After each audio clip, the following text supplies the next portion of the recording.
বিশ্বকাপ শেষে অবসর নেবেন কিনা জানালেন রোনালদো। বিশ্বকাপ শেষে আন্তর্জাতিক ফুটবল থেকে বুট জোড়া তুলে রাখবেন ক্রিস্টিয়ানো রোনালদো। নিজের আপন বড় বোন কাতিয়া আভেইরোর সম্পর্কিত এমন এক বোমা ফাটানোর দাবিকে সরাসরি উঠিয়ে দিয়েছেন পর্তুগিজ এই মহাতারকা।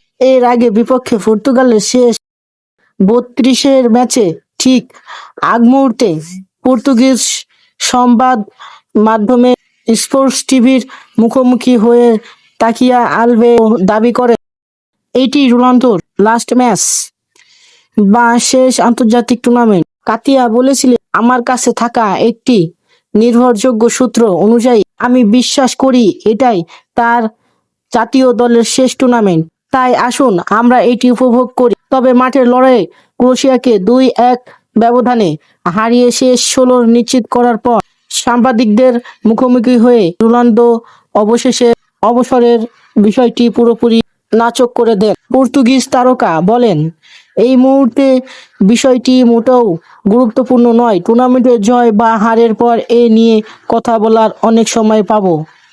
আমি পরিবারের সঙ্গে আলোচনা করব এবং তারপর সবচেয়ে উপযুক্ত সিদ্ধান্তটি নেব। আমি যখন আর হুজুগের বা আবেগের বশে কোনো সিদ্ধান্ত নেই নাই। এখন সবকিছু খুব শান্ত মাথায় করা হয়। এই মুহূর্তে আমার কাছে একমাত্র গুরুত্বপূর্ণ বিষয় হলো বর্তমানকে উপভোগ করা এবং জাতীয় দলকে সাহায্য করা।